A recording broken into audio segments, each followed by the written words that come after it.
Good morning, 11th class. This is your business studies lecture. I am continuing chapter number 3, public, private and global enterprises. In our last session, we have studied public, private enterprises. Public sector क्या होता है, private sector क्या होता है. So the forms of organizing public sector enterprises. Public sector enterprises किन forms में organize करा जाता है.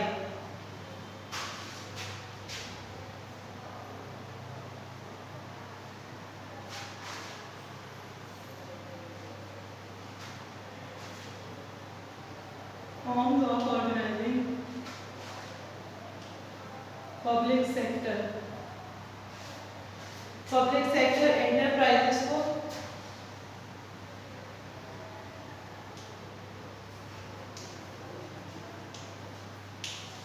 फॉर्म करने के चार तरीके हैं.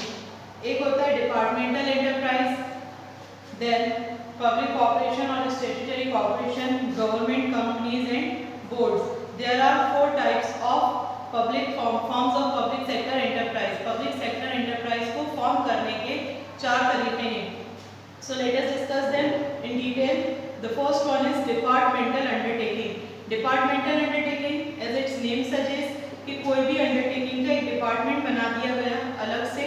अब वो department अपने हिसाब से, अपने work के हिसाब से जो work perform कर रहा है, that is departmental undertaking.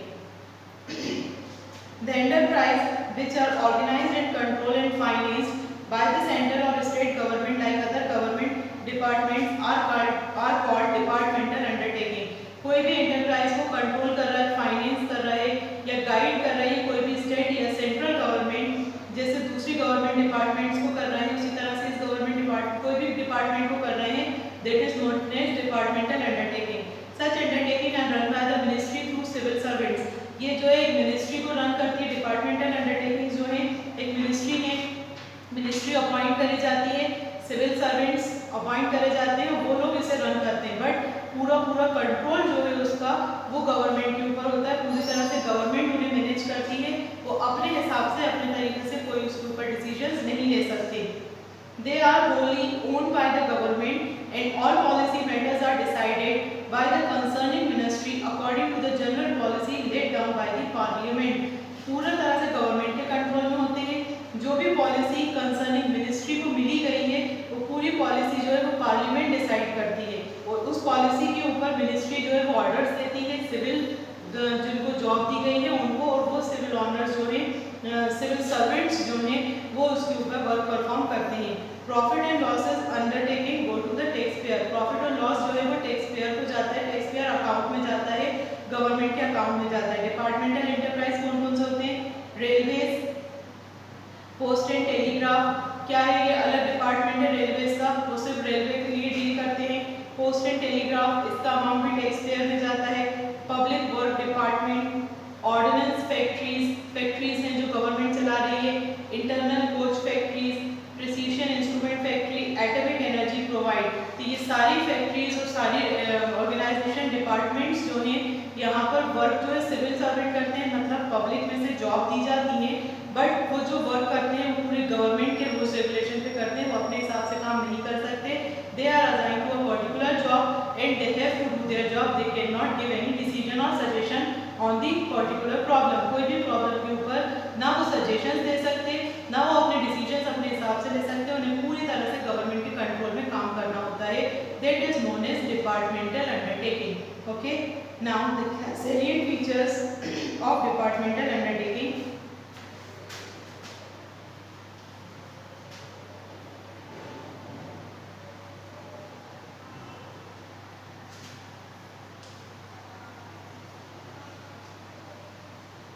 Salient features of departmental undertaking. क्या क्या फीचर्स और क्या क्या कैरेक्टरिस्टिक्स होते हैं? No separate entity.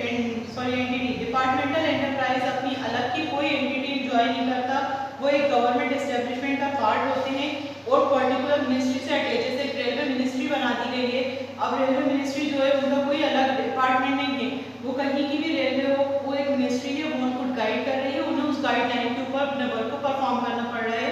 That is departmental ministry. Management and control. पूरी तरह से डिपार्टमेंटल जो मैनेजमेंट डिपार्टमेंटल मिनिस्ट्री जो है वो पूरी तरह से मैनेज और कंट्रोल है मिनिस्टर्स जो हैं वो कंट्रोल कर रहा है, जैसे रेलवे मिनिस्टर है होते हैं या PWD मिनिस्टर्स हैं, वर्क डिपार्टमेंट हो रहा है, ये सारी चीज़ों पे जो मिनिस्टर्स होते हैं वो उनको कंट्रोल करते हैं। मिनिस्टर जो है वो इंचार्ज होते हैं पूरे डिपार्टमेंट के, डायरेक्टली रिस्पॉन्सिबल जो पार्लियामेंट और लेजिस्लेटिव के ऑपरेशन को डायरेक्टली डील करते हैं। The appointment, remuneration, transfers of the employees in terms of services जो है वो सब गवर्नमेंट डिसाइड करती है कि किसको अपॉइंट करना है, किसका ट्रांसफर करना है, किसका प्रमोशन करना है। ये सारी जो इंक्वायरीज हैं, सॉरी जो रिस्पॉन्सिबिलिटी अथॉरिटीज है वो गवर्नमेंट के हाथ में है और रिस्पॉन्सिबिलिटीज जो है वो सिविल सर्वेंट्स के हाथ में है। नो फाइनेंशियल ऑटोनॉमी, ये डिपार्टमेंट एंटरप्राइज जो है किसी से फाइनेंस नहीं करा सकते। Government treasury earning deposit, government treasury से गवर्नमेंट ही इसमें पैसा लगाती है, गवर्नमेंट ही कैपिटल लगाती है।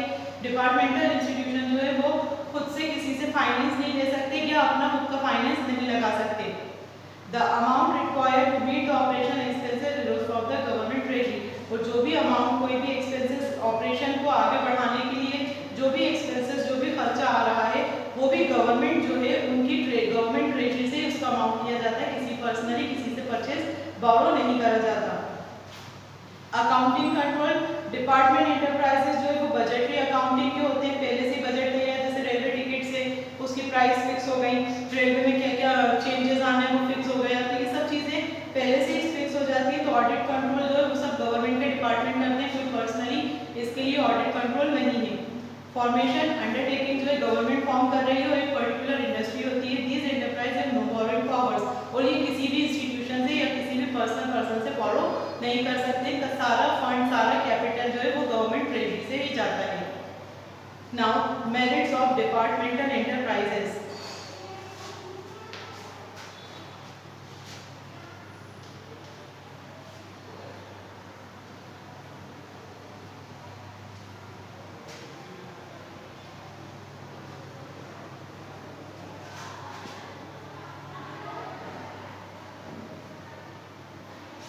Merits or advantages of departmental enterprises.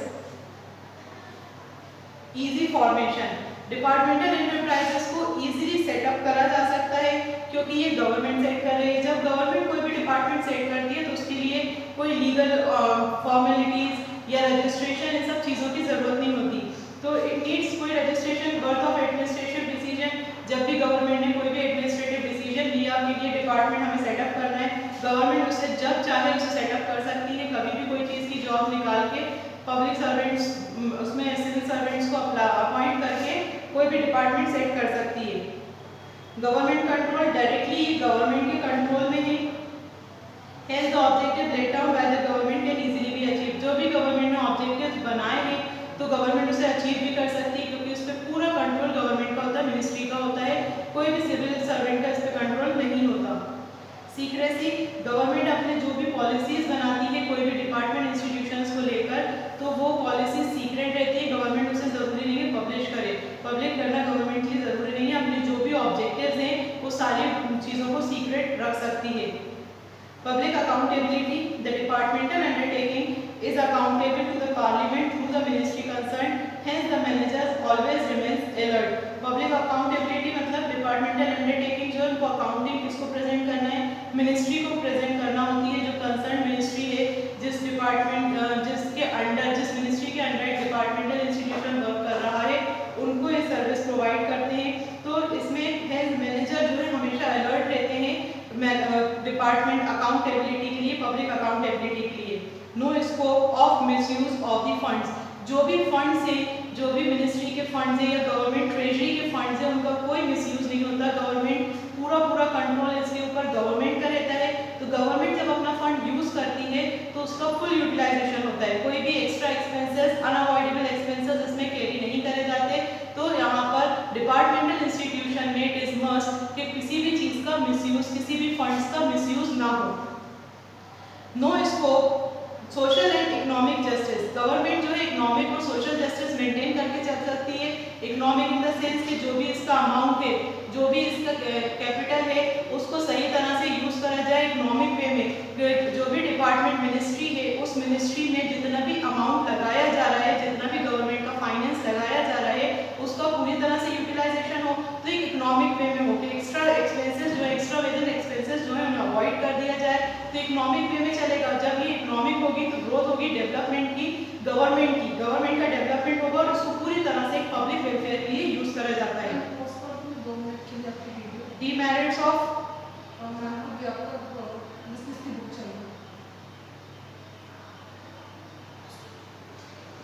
demerits of departmental undertaking.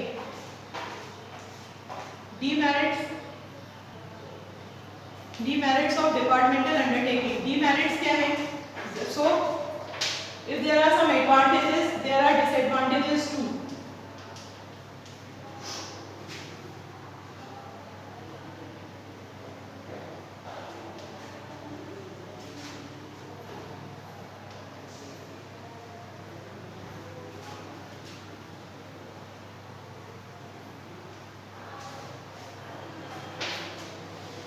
Demerits of departmental undertaking, lack of flexibility. Departmental undertaking में rigid rules और regulations होते हैं जो भी गवर्नमेंट को जरूरत है उसके अकॉर्डिंग वो अपने रूल्स रेगुलेशन बनाती है, फॉलो करती है। तो कोई भी फ्लेक्सिबिलिटी नहीं है इसके अंदर कि अगर किसी चीज में चेंजेस आ रहे हैं, कोई सर्कमस्टेंसेस आ रहे हैं तो उसमें सडन डिसीजंस चेंज करके रूल्स रेगुलेशन को चेंज कर दिया जाए, ये पॉसिबल नहीं है क्योंकि सारे रूल्स रेगुलेशन गवर्नमेंट बना रही है।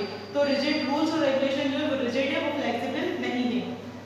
Lack of quick decisions due to bureaucratic attitude. Bureaucratic attitude मतलब सारे लोग जो है वो एक जॉब पैटर्न में है, वो लोग सब जो एक सर्वेंट्स है, वो खुद उसके ऑनर नहीं है। तो ब्यूरोक्रेटिक पैटर्न की वजह से जो भी प्रोसीजर है वो डिले हो सकता है या कोई डिसीजंस नहीं लिए जा सकते डिपार्टमेंटल सिस्टम में। अगर कोई भी प्रॉब्लम होगी तो वो अपनी मिनिस्ट्री को बताएंगे, मिनिस्ट्री डिसीजन गवर्नमेंट के थ्रू लेगी, तो कोई भी डिसीजन लेने में इसमें टाइम लगता है। This is now the absence of professional management. जो भी प्रोफेशनल मैनेजमेंट, जो भी मिनिस्ट्री है, जो ऑलरेडी गवर्नमेंट जॉब में मिनिस्ट्री है उनको डिपार्टमेंटल हेड बना दिया जाता है। नाउ तो प्रोफेशनल में इसमें प्रोफेशनल स्किल और एक्सपीरियंस की बहुत कमी होती है। जो भी जॉब पे रखे जाते हैं वो एम्प्लॉयज होते हैं, वो लोअर पोस्ट पे रखे जाते हैं। अब जब जो हायर पोस्ट की जो मिनिस्ट्री है, सपोज उन्होंने कोई भी रूल्स रेगुलेशन मेंटेन करे हैं या कोई भी डिसीजंस लिए हैं अपने डिपार्टमेंट को लेके, तो उन डिसीजंस को फॉलो करना बहुत ज़्यादा मुश्किल होता है, मतलब चेंज करना मुश्किल होता है डिसीजंस को, क्योंकि वो सारे डिसीजंस जो है वो गवर्नमेंट डिपार्टमेंट ले रहा है। तो गवर्नमेंट डिपार्टमेंट सब पूरे क्वालिफाइड नहीं होते, वो लोग कभी सोर्स से भी अपॉइंट करे जा सकते हैं या किसको क्या गवर्नमेंट जो है वो मिनिस्ट्री को बस बिना एनी प्रोफेशन के जॉब दे देती है, तो उसमें प्रोफेशनल स्किल की और टेक्निक्स की कमी होती है। Lack of initiative. Managers do not take any initiative and work according to the instruction. कोई भी इनिशिएटिव मैनेजर्स जो है उन्हें खुद का कोई इनिशिएटिव नहीं मिलता इसके अंदर, बट पूरा वर्क जो है वो इंस्ट्रक्शन गवर्नमेंट अथॉरिटीज के इंस्ट्रक्शन पे पूरा काम करते हैं। तो यहाँ पर एफिशिएंसी जो है मैनेजर्स की उसको कोई भी विटनेस नहीं करता। सारी एफिशिएंसीज जो हैं वो इनिशिएटिव के ऊपर डिपेंड करती हैं। Lack of autonomy. The managers do not have any freedom to take decisions in important matter. जो भी मैनेजर्स हैं उनको कोई फ्रीडम नहीं है कि किसी भी मैटर पे, कोई इंपॉर्टेंट मैटर पे वो डिसीजन ले सके। उनको गवर्नमेंट या मिनिस्ट्री, कंसर्न मिनिस्ट्री ने जो डिसीजन ऑर्डर दिए हैं उनके अकॉर्डिंग वर्क करना होता है। All matters to the ministry for approval, और जितने भी मैटर्स हैं उनको मिनिस्ट्री पे डिपेंड करना होता है कि मिनिस्ट्री का अप्रूवल आए, फिर उसके ऊपर वो वर्क परफॉर्म करें। Take the decisions on important matter, कोई भी इंपॉर्टेंट मैटर हो उस पर अगर सडन डिसीजन चाहिए तो वो डिपार्टमेंटल स्टडी में पॉसिबल नहीं है।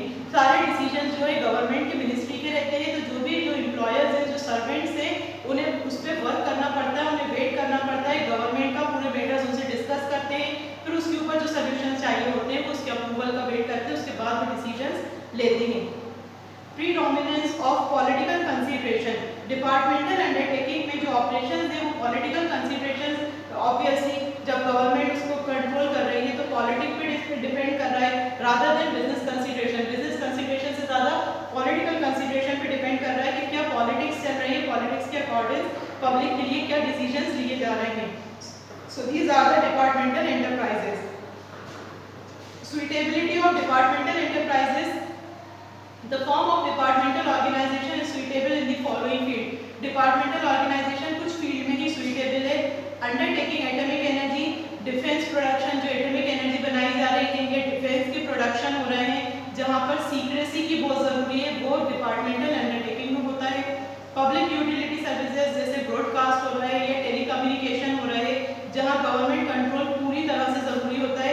अगर गवर्नमेंट का कंट्रोल ना हो तो ये लोग कुछ भी जो टेली कम्युनिकेशन है, जो भी प्रोवाइड कर रहे हैं इंफॉर्मेशन, वो कुछ भी गलत कर सकते हैं, तो वहाँ पर इसका स्कोप है। State trading is essential communities and rationing where economic control is necessary. State trading essential communities की रेशनिंग करना जहाँ इकोनॉमिक कंट्रोल बहुत ज़्यादा ज़रूरी है। एंटरप्राइज, ऐसे एंटरप्राइजेस जहाँ पर ह्यूज अमाउंट ऑफ कैपिटल चाहिए, जो एक प्राइवेट सेक्टर जो है जहाँ पर जिस काम करने में हेजिटेट करते हैं, जैसे एरोक्राफ्ट मैन्युफैक्चर है, शिप बिल्डिंग है, या आयरन एंड स्टील इंडस्ट्रीज है। प्राइवेट सेक्टर जो है जो इसमें आगे आने में बहुत हेजिटेट करते हैं, क्योंकि यहाँ पर ज़्यादा अमाउंट कैपिटल का चाहिए। ये सारे सेक्टर्स में डिपार्टमेंटल एंटरप्राइजेस की बहुत ज़्यादा वैल्यू होती है। Undertaking which eat with attractive revenues from the government treasury, for example railway which cannot be left in the hand of private sector। कुछ ऐसी अंडरटेकिंग है जिनको गवर्नमेंट के लिए ज़्यादा अट्रैक्टिव रेवेन्यू, जहाँ से गवर्नमेंट ज़्यादा से ज़्यादा रेवेन्यू कलेक्ट कर रही है, तो वो अंडरटेकिंग को वो प्राइवेट सेक्टर में नहीं दे सकते। जैसे कि रेलवे जहाँ से ज़्यादा रेवेन्यू जो है गवर्नमेंट रिसीव कर रही है, और उसका रिसीव करने के बाद गवर्नमेंट का मेन रेवेन्यू जो है वो इस अंडरटेकिंग से है। तो ये सारे सेक्टर्स जिनको प्राइवेट सेक्टर्स को नहीं दिया जा सकता, जिन पे गवर्नमेंट का कंट्रोल होना बहुत ज़्यादा ज़रूरी है, all these undertaking are come under departmental undertaking. Clear?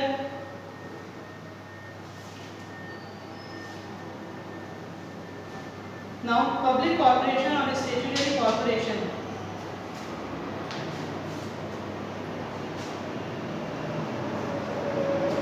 Public corporation,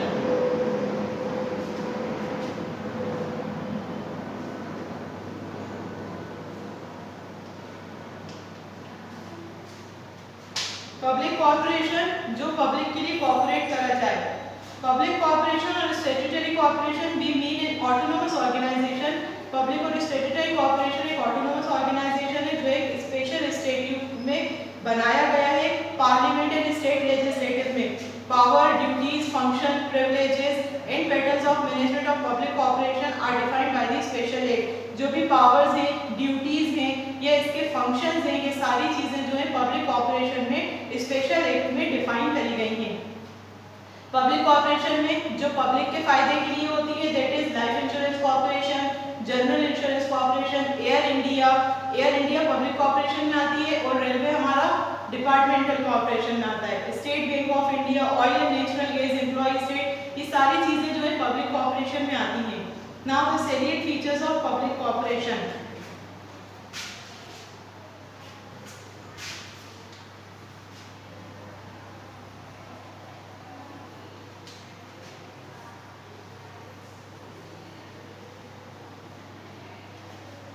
Salient features of public corporation. Salient features are application of special act. Public corporation जो एक special act के थ्रू बनाया जाता है, state legislative के through. Separate legal entity, public corporation की एक अलग एंटिटी होती है, गवर्नमेंट से अलग, कंट्रोल गवर्नमेंट करती है, बट उसकी एंटिटी जो है वो अलग होती है, वो लीगल होती है।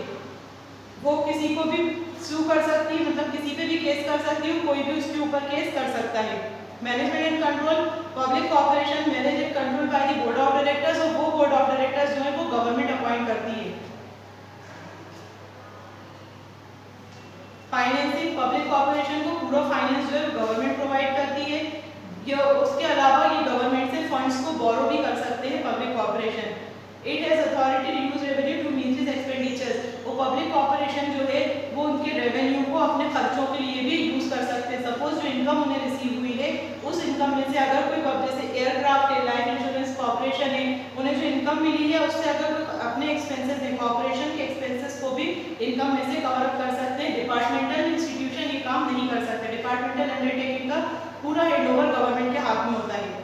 बजट, पब्लिक कॉर्पोरेशन अपना बजट खुद प्रिपेयर कर सकते हैं, इसमें गवर्नमेंट के इंटरफेरेंस की कोई जरूरत नहीं है। Staffing, employees of public corporation जो है वो एम्प्लॉयज होते हैं, सिविल सर्वेंट्स नहीं होते, government by contact of service, उनको गवर्न करते हैं, सर्विस के कॉन्टेक्ट से एक दूसरे को गवर्न कर सकते हैं।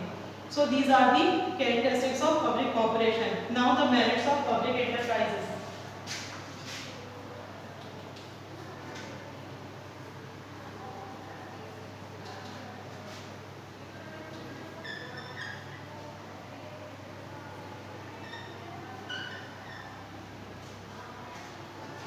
मेरिट्स और advantages.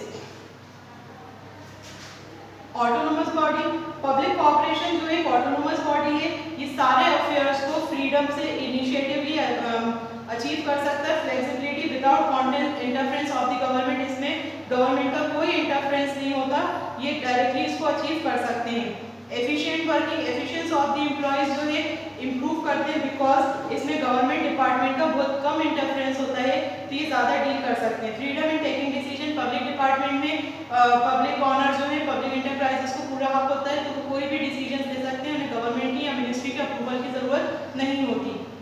Adherence to national policy, public corporation are expected to function in line with approved program of national policy of the betterment of the pupil. Public corporation किसकी लाइन पे, किस गाइडलाइन पे work करता है? National policy of public betterment of people, people के betterment के लिए जो नेशनल पॉलिसीज बनाई गई हैं, उन गाइडलाइंस पे पब्लिक एंटरप्राइजेस जो है वो वर्क करता है। सर्विसेज ऑफ एक्सपर्ट, एक्सपर्ट्स इसमें अपॉइंट करे जाते हैं, क्योंकि यहाँ पर सर्विस जो है प्रॉफिटेबल रिजल्ट्स चाहिए, प्रॉफिटेबल रिजल्ट्स के लिए यहाँ पर एक्सपर्ट्स को ही हायर करा जाता है, स्पेशलाइज्ड जॉब जो स्पेशल पर्संस को ही दी जाती हैं।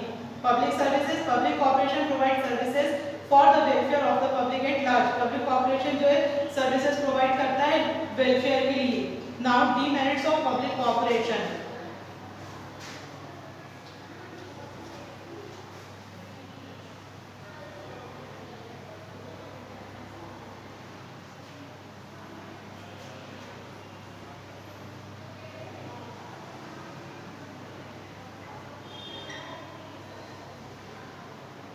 Demerits और disadvantages। ऑटोनॉमी प्रिंसिपल, ऑटोनॉमी जो है पब्लिक कॉर्पोरेशन की, वो कन्फाइंड प्रिंसिपल से कन्फाइंड है। एक्चुअल प्रैक्टिस में ये देखा जाए, मिनिस्टर और पॉलिटिकल लीडर्स जो है, ये सिर्फ मतलब बताने के लिए कि पब्लिक एंटरप्राइज में मिनिस्टर और लीडर्स का कोई इंटरफेरेंस नहीं होता, बट एक्चुअल में मिनिस्ट्री और पब्लिक गवर्नमेंटल का इसमें बहुत इंटरफेरेंस होता है। इस कॉर्पोरेशन में सारे प्रोजेक्ट जो है वो मिनिस्ट्री और कैबिनेट ही अप्रूव करती है जब भी परफॉर्म होते हैं, तो इसके अंदर ब्यूरोक्रेसी एडवर्सली अफेक्ट होती है फ्लेक्सिबिलिटी पे, क्योंकि जो भी कॉर्पोरेशन है वो भी एक जॉब की तरह परफॉर्म कर रहे हैं। नॉमिनेटेड बोर्ड, जो बोर्ड ऑफ डायरेक्टर्स है वो गवर्नमेंट नॉमिनेट करती है, उनको क्वालिफिकेशन के बेसिस पे नहीं अपॉइंट करती, उनका नॉमिनेशन होता है कि बोर्ड ऑफ डायरेक्टर्स में किस किस को नॉमिनेट करना है। तो यहाँ पर क्या है, प्रोफेशनल स्किल की कमी आ रही है और एक्सपीरियंस की कमी आ रही है मैनेजमेंट में, कि जो मैनेज कर रहा है, जो बोर्ड ऑफ डायरेक्टर्स है, वही क्वालिफाइड नहीं है, वही प्रोफेशंस नहीं है, तो प्रोफेशनल स्किल की और मैनेजमेंट पावर की इसमें भी कमी आ रही है। Lake of competition and profit motive, competition and lake of profit motive, profit motive को कॉन्फिडेंस नहीं है, slackness, inefficiency, develop for working, मतलब पूरा जो प्रॉफिट है, जो भी फायदा है वो गवर्नमेंट को हो रहा है, तो इसमें क्या है, इनिशिएटिव जो है अपने फायदे के लिए नहीं हो रहा, तो उसमें एफिशिएंसी जो है कम होती है। रिजिड स्ट्रक्चर, पब्लिक कॉर्पोरेशन का भी स्ट्रक्चर रिजिड है, ऑब्जेक्ट ऑफ पावर जो है वो स्टैच्यू है, which involve a long procedure in time, जो भी है एक बार स्टेट बना लिया, उसके लॉन्ग टाइम तक वही चल रहा है, वही रूल्स रेगुलेशन चल रहा है, ये भी फिक्स है, फ्लेक्सिबल नहीं है। Misuse of monopolistic power, statutory corporation जो है is like to misuse its monopolistic power, monopolistic power का मिसयूज करती है, कंज्यूमर को एक्सप्लॉइट कर सकते हैं, मतलब ज़्यादा से ज़्यादा चार्जेस ले लेंगे टिकट्स के, हाई प्राइसेस, इनएफिशिएंसी को कवर अप करने के लिए पब्लिक से चार्जेस ज़्यादा करेंगे, तो यहाँ पर मोनोपोलिस्टिक पावर, पब्लिक का पावर का एक्सप्लॉइटेशन हो रहा है। स्टैट्यूटरी कॉर्पोरेशन कहाँ होती है, जहाँ पर ह्यूज कैपिटल इन्वेस्टमेंट चाहिए, पब्लिक इंटरेस्ट के लिए फंक्शनिंग हो, और जो required to run a business line, और जो बिजनेस को बिजनेस लाइन पे रन करना होता है, वहाँ पर हमारा पब्लिक एंटरप्राइजेस आता है, और जो बिजनेस लाइन पे नहीं चलता, सिर्फ गवर्नमेंटल बेसिस पे चलता है, वो हमारा डिपार्टमेंटल अंडरटेकिंग होता है। So I hope you all have understood, I make myself clear. Okay, this is enough for today. Thank you.